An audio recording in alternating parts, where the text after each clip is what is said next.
Hola, somos una comunidad de mujeres que estamos enfocadas en crecer espiritualmente. Buscamos sobre todo eso, crecer a través de la oración, de las disciplinas espirituales. En este momento estamos leyendo el libro de Hechos. Esta semana vamos a empezar leyendo el Hechos 13, que es justo lo que vamos ahorita a estar platicando aquí. Y empieza platicando, me regreso un poquito desde el capítulo pasado. Vemos cómo empiezan ya a aprender a los discípulos para matarlos. Empieza justo el capítulo pasado acerca de que ya iban a matar a Santiago, uno de los discípulos, y de ahí también a Pedro lo atrapan y se lo llevan al calabozo, a la cárcel, en lo que lo iban a juzgar y todo, pero lo iban a matar. Esa era la tarea, ¿no?, que tenían ellos.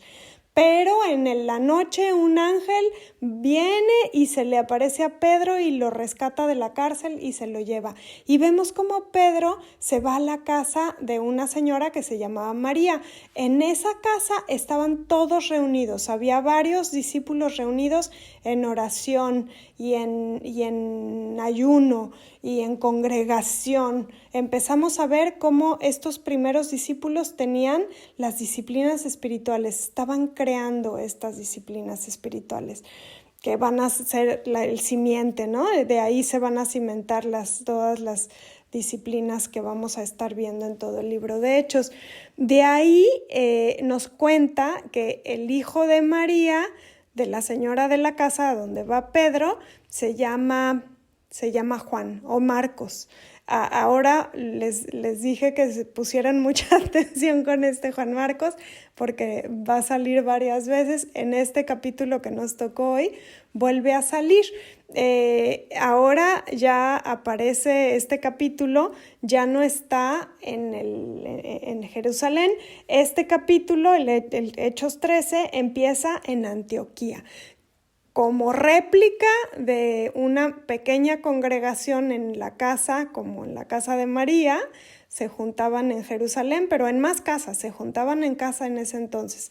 Y en Antioquía, pues lo habían replicado, ¿no? También había una pequeña iglesia donde se juntaban ahí en Antioquía y tenían pues toda unos personas como a cargo de todo, donde estaban manifestados los dones espirituales. En este caso vemos que en la iglesia de Antioquía, así empieza, eran profetas y maestros, que son los dos de los dones de los dones motivacionales, como vimos el otro día: Bernabé, Simeón, apodado el Negro, Lucio de Cirene, Manaén, que se había criado con Herodes el tetrarca, o sea, quiere decir que era alguien pues muy estudiado, de mucho poder, y Saulo. Saulo, ¿se acuerdan quién era Saulo? Era el que se había quedado ciego camino a Damasco. ¿Se acuerdan que antes había sido un judío muy encumbrado que estaba tratando de matar a todos los cristianos, y de pronto se le apareció Jesús y él dijo: yo también creo, y se hizo discípulo? Y luego Bernabé lo tomó a su cargo. Pues se fueron todos a Antioquía. Y aquí estaban junto con Juan, que era también Marcos. Se había ido con ellos también de Jerusalén, ¿no? Con el que había llegado, que era el hijo de María, pues este es el mismo, ¿no? Así es que aquí nos cuenta toda esta reunión que estaban aquí, y estaban ellos como nos vamos a estar viendo mucho, con disciplinas espirituales. Estaban reunidos, o sea, congregándose, participando en el culto, participando en el culto, que es lo mismo: congregarse, reunirse, juntarse para hablar de Dios, básicamente. Ellos también estaban ayunando y estaban orando. Y de pronto dice: y el Espíritu Santo dijo: apártenme ahora a Bernabé y a Saulo para el trabajo al que los he llamado. Así dice. ¿Y cómo es que el Espíritu Santo viene y dice eso? Pues puede ser de muchas maneras, ¿no? Pero sobre todo viene con un sentir, con una claridad de yo sé que esto es lo que tiene que hacer, sabemos que esto es lo que Dios nos está moviendo a hacer, como esta intuición, como este moverse de en un corazón, una idea, una cosa así, y ellos podemos ver aquí cómo de pronto les da esta instrucción tan precisa, ¿no? Hay otras veces que también les va a dar una instrucción, nada más que no tan precisa. Hay veces que van a saber solo la mitad de la instrucción. Aquí la saben toda. Aquí les dicen, ya los vamos a llamar, ¿no? Todavía como que no tenían idea mucha cuál es el trabajo al que los he llamado, solo sabían que los tenían que apartar. Y así es que después de ayunar, orar e imponerle las manos, los despidieron. Y luego dice, Bernabé y Saulo, enviados por el Espíritu Santo, bajaron a Seleucia y de ahí navegaron a Chipre y luego al llegar a Salamina predicaron la palabra de Dios en las sinagogas de los judíos y tenían también a Juan como ayudante, a Juan Marcos. Y entonces eso era lo que hacían siempre. Aquí vamos a ver cómo empiezan estos dos, los dos discípulos, a Saulo y a Bernabé, cómo es su primer viaje. Empiezan ya literalmente a salir cada vez más lejos. Se fijan, ya la iglesia de Antioquía, que es esta, la que está ese capítulo, si lo vemos en el mapa está bien lejos. Más para nosotros que ahorita pues tomamos un avión y llegamos en un rato, pero ellos no, ellos eran meses de camino. O sea, Pablo, toda su vida, bueno, Saulo, luego vamos a ver cómo le cambian el nombre a Pablo, pero Saulo viajó toda su vida, en realidad se la pasó lo que ahorita se llamaría pues un plantador de iglesias. Ahorita ese ministerio se llama plantador de iglesias, que se trata de eso, básicamente de ir viajando, ir hablando de Dios y pues la gente que se quiera convertir se va congregando, se junta y él continuaba su camino, ¿no? Y ahí iba a otra ciudad y lo mismo. Y básicamente esa fue la vida de Saulo, de Bernabé, de los discípulos en general. Ellos tenían esa prioridad absoluta, ¿no? Y entonces aquí es lo que estamos viendo, cómo ellos, pues eso era lo que hacían. Se iban, para empezar, llegaban a un nuevo pueblo y lo primero que hacían era juntarse en la sinagoga, que era pues donde se reunían los judíos. Ellos mismos eran judíos, así es que su llamado principal era para los judíos. Llegaban a la sinagoga y les empezaban a platicar. Oigan, miren, Jesús vino y murió por nuestros pecados y ya nos habían dicho los patriarcas y tal, ¿no? En base a lo que sabían ellos de judaísmo, les empezaban a explicar el evangelio, explicar a lo que había venido Jesús. Y había unos que se convertían y había otros que no se convertían y luego, ya que había hablado en la sinagoga, entonces se salía y hablaba ya a la gente en general. En ese entonces pues eran los romanos, los griegos en esa época y había todo las ágoras, ¿cómo se llaman? Y entonces que son como unos explanadas con unos asientos alrededor y entonces ahí se juntaban a debatir temas nada más, como que no tenían tele en ese entonces y así se distraían, yo me imagino. El chiste es que les traía chiste, ¿no? Venir y oír cosas nuevas y así es que llegaban ellos y exponían su plática y algunos se interesaban y algunos no se interesaban y luego formaban una pequeña iglesia ahí y se iban a otra ciudad y formaban esa iglesia ahí, ellos se iban y luego les mandaban cartas a esas iglesias que se habían formado. Entonces, por eso es el libro de Hechos y entreveradas vienen cartas hacia las iglesias que habían formado, ¿no? Por eso vamos a estar siguiendo esta misma rutina de leer Hechos y luego algunas cartas y luego otra vez Hechos y así. Entonces, aquí vemos cómo llegan ellos y se ponen y empiezan a hablar, ¿no? Empiezan a explicar en Antioquía de Pisidia, que queda todavía más lejos, no es la misma que Antioquía, es otra más lejos, y el chiste es que ahí empieza y empieza a hablar acerca del Evangelio el sábado en la sinagoga. Y entonces los dirigentes de la sinagoga le dicen, oye, está súper interesante tu tema, me gustaría mucho que nos vinieras a platicar más, pero ya acabó el sábado, ya váyanse, y el otro sábado vuelven y nos platican.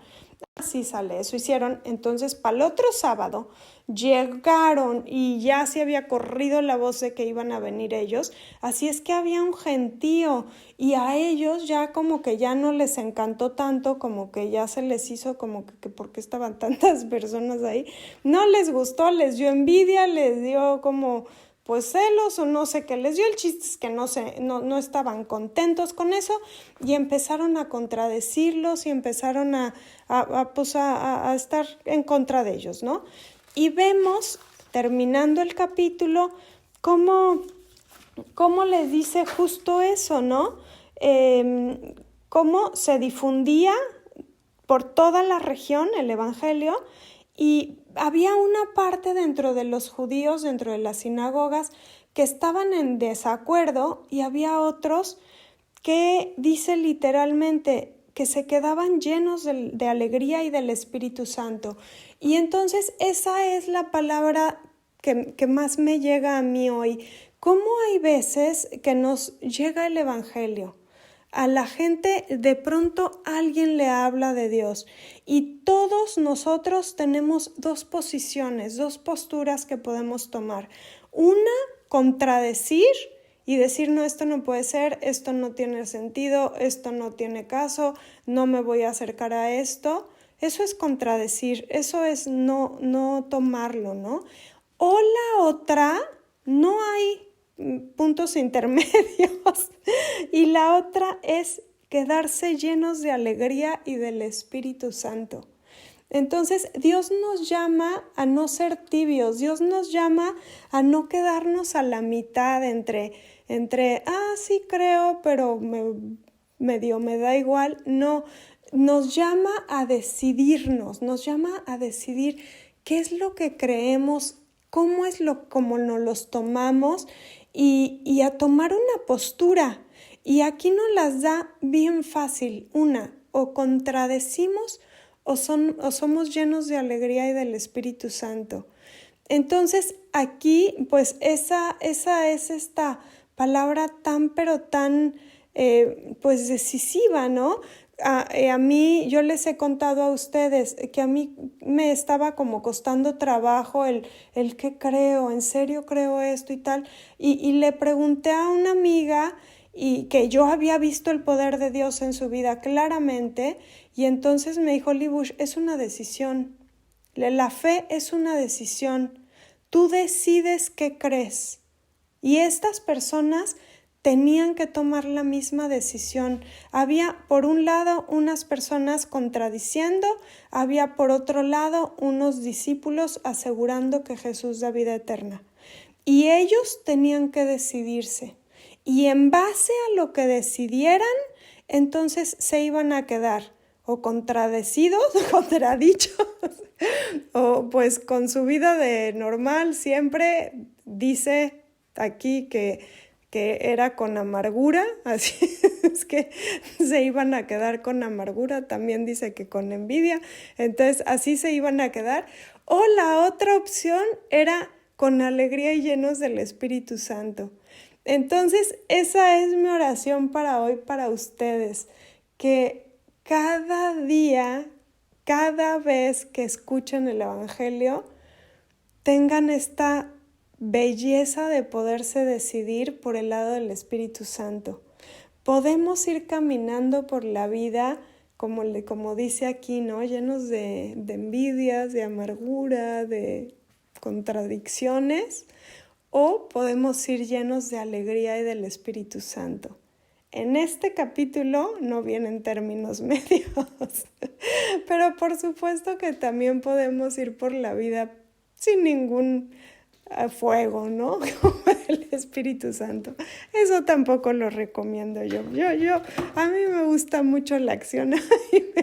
Yo quiero ver el poder de Dios en cada día. Así es que para mí es clara la decisión. Para mí yo aseguradísimo que me voy del lado de la alegría y del Espíritu Santo. Y es eso, es una decisión. Así es que, pues este día quédate con esto, es una decisión. Cada día que pasa, tienes el poder de decidir qué voy a hacer. Voy a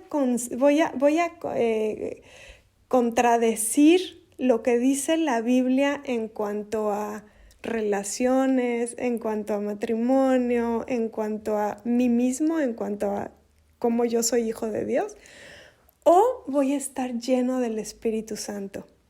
De eso se trata, es un caminar diario, donde diario tenemos que decidir en dónde voy a caminar yo, por dónde voy a transitar, cuál es la decisión que voy a tomar yo. Y yo las invito a eso, a realmente cada decisión que tomen, en cada día se toman miles de decisiones, decídanse por caminar en alegría y en el Espíritu Santo.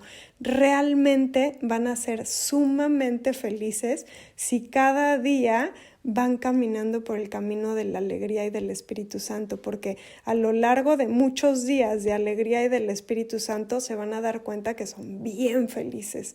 Así es que vale muchísimo la pena, pero es una decisión diaria y constante. Estas personas, algunas decidieron bien, algunas decidieron mal. Nosotros hay que decidir bien todos los días. Es una decisión diaria. La fe es una decisión. Cómo nosotros nos tomamos la palabra de Dios es una decisión. O contradiciendo o con el Espíritu Santo. Bueno, pues esta es mi oración para ustedes. Padre, yo te doy gracias, Señor, porque tu palabra es hermosa, nos renueva, nos fortalece, nos llena de ánimo, Señor. Padre, yo te doy gracias en el nombre de Jesús por este grupo, mi Señor, por este grupo de mujeres que te sigue, que te está buscando. Yo te pido en el nombre de Jesús, así como dice tu palabra, toca y te será abierto, el que busca hallará. Yo te pido en el nombre de Jesús que tú te reveles a cada una de estas mujeres de una manera personal y única. Yo te pido en el nombre de Jesús que tú las ayudes a decidirse todos los días, en todas las decisiones, irse del Espíritu Santo, irse por la alegría, irse por tu vida en abundancia, mi Dios. Yo te pido en el nombre de Jesús que tú fortalezcas esa sabiduría que viene de lo alto para que ellas puedan realmente decidirse todos los días por coincidir con tu manera de pensar y no contradecirte, mi Señor. Yo te pido en el nombre de Jesús que tú les des una mente clara y asertiva a cada una de estas mujeres, donde cada día se decanten por tu Espíritu Santo, por tu alegría que tú tienes para todos tus hijos, mi Señor. Yo te pido en el nombre de Jesús que tú las levantes en fe, levántalas en fuerza, levántalas en conocimiento, levántalas en tu poder, levántalas, mi Dios, como hijas tuyas. Yo sé que tú tienes maravillas para ellas, mi Dios, y yo te pido en el nombre de Jesús que tú las bendigas, bendice sus familias, bendice sus decisiones, bendice sus mentes, mi Dios, bendícelas, pon tu mano perfecta y preciosa sobre sus mentes para que cada una de sus decisiones sea buena, que en todo momento sepan qué hacer, que en todo momento sepan de agarrarse de tu mano, tomarse de tu mano, mi Dios, que es lo que tanto nos falta como humanidad. Yo te pido en el nombre de Jesús que tú te dejes ver, que tú te reveles, mi Señor, a cada una de estas mujeres. Yo te doy gracias por tu palabra y te pido que la pongas como un sello en nuestros corazones, que permanezca y eche raíces cada leída, cada lectura que hagamos, que eche raíces profundas, mi Señor. Te pido por las que están empezando a conocerte. Te pido que tú te reveles como ese Dios bueno y poderoso que da en abundancia, mi Dios. Yo te pido en el nombre de Jesús que tú vayas, como tantas veces hiciste en todos los evangelios, en toda tu Biblia, como les diste vista a los ciegos. Yo te pido en el nombre de Jesús que cada cosa, cada área de nuestra vida que esté velada a nuestros ojos, que no nos esté dejando ver con claridad, yo te pido en el nombre de Jesús que esas vendas sean quitadas para que podamos ver tu espíritu, que podamos ver lo espiritual en medio de lo que pasa en nuestras vidas. Yo te pido en el nombre de Jesús por cada una de ellas, por cada una de nosotros, Señor. Levanta nuestra fe, fortalécenos. Somos hijas tuyas y aquí están nuestros corazones extendidos hacia ti. Yo te doy gracias porque eres un Dios bueno, Dios grande, poderoso, y te pido en el nombre del Señor, ven Señor Jesús, ven Señor Jesús, aquí mantente en nuestros corazones, aquí mantente en nuestras mentes, mantente en nuestros cuerpos, mantente como templo del Espíritu. Aquí te recibimos, aquí estás, mi Señor. Yo te doy gracias por tus promesas que son tan bellas y te doy gracias por esta palabra de hoy, donde es tan importante, es una decisión. Te damos muchas gracias porque nos das esa libertad de escoger. Yo te pido que tú nos también ayudes a decidir de tu lado, mi Dios. Siempre preferimos el bien, mi Dios. Yo te doy gracias por esta palabra y por todo tu amor, por tu mano extendida, llamándonos a ser tus hijas. Te doy muchísimas gracias porque eres un Dios bueno, Dios Padre. Te doy gracias en el nombre de Jesús. Amén.